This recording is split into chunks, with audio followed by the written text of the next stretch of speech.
for November 12th. I'm Patricia Vallone. Thank you for joining us this evening.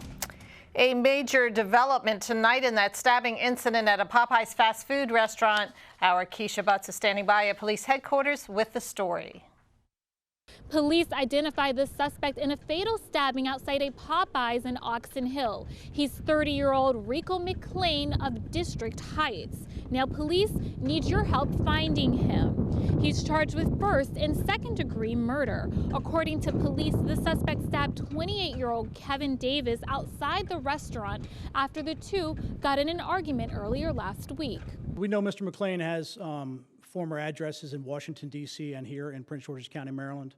We have been searching for him through our warrant squad, and at this point we're appealing to the public to please assist us in locating Mr. McLean. If he is seen, please call 911. A reward of up to $25,000 is being offered for any information leading to an arrest. In Palmer Park, Keisha Butts, CTV News. Police have interviewed the woman who was with the suspect. Right now, she is being treated as a witness.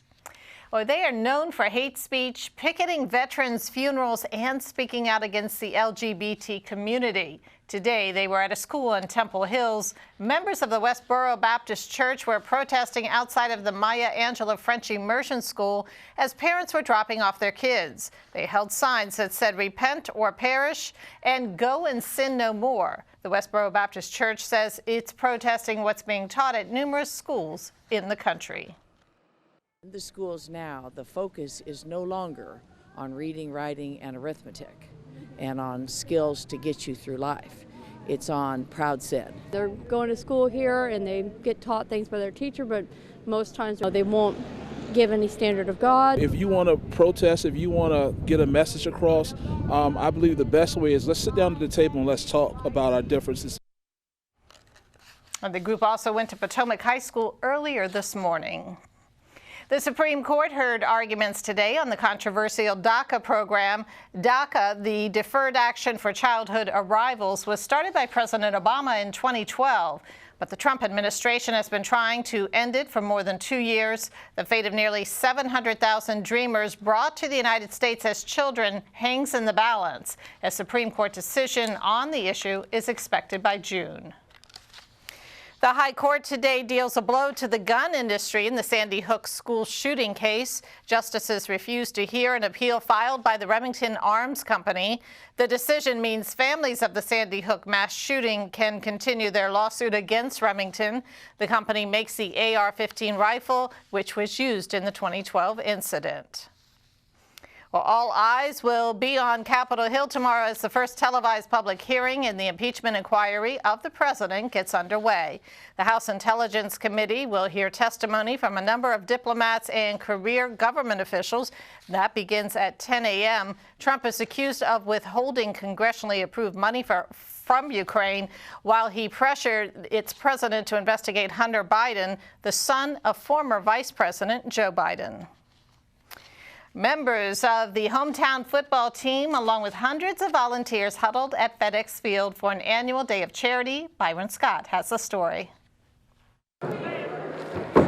With the holidays around the corner, some 2,500 Prince George's families in need turned out at FedEx Field today for Harvest Feast. I have canned goods, potatoes, onions, a turkey, and they gave us beverages.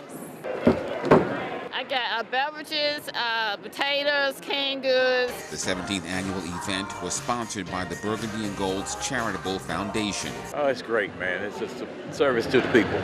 The food baskets and turkeys were provided by Safeway. Grew up watching football at the stadium, fell in love with the game at the stadium. So it's a blessing to play here. For team linebacker Miles Humphrey of Prince George's, it was a chance to help out some of the people who cheer him on week after week. It feels good to get back to the community. Like I said, I'm from here, so when I saw the opportunity to help out here, I just had to take it.